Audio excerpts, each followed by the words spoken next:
তোমরা সবাই এখন কেমন আছো? আমরা যাচ্ছি এখন আমাদের বিজয় মিছিলে। আবির মেখে আমাদের পাড়ার থেকে র্যালিটা শুরু হয়েছে। এই র্যালিটা আমাদের পাড়ার থেকে সেটা বাসনতলায় গিয়ে শুরু হয়েছিল। সেখান থেকে অনেক লোকও এসেছিলো আরও এই র্যালিতে যোগদান করেছিল গাইস। তা এত লোক হয়েছিল কি বলবো, একটা ভাবার বিষয়। এখানে খানিকটা আবির টাবির উড়ালাম, নাচ টাচ করলাম এই জায়গাটায় গাইস, কি বলবো এত সুন্দর। আর আমরা জয় শ্রীরাম বলে হাঁকতে হাঁকতে যাচ্ছিলাম, পিছনে জেবিএল বক্সও আছে আমাদের।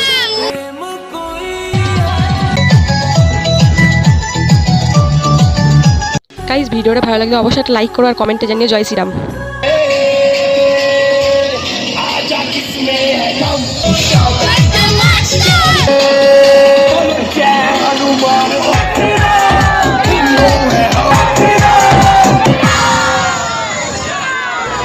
করছিল আর এতটা ভিড় হয়ে গিয়েছিলাম চারিপাশে, কি বলবো গাইস, দেখার মতো একটা দৃশ্য। এটা মনে হচ্ছিল না কোনো রকমের বিজয় মিছিল, এটা মনে হচ্ছে রামনবমীর যে যাত্রাটা আমি ব্লগ বানিয়েছিলাম ঠিক সেমনই লাগছিল গাইস, কোনো দিক থেকে কম লাগছিল না।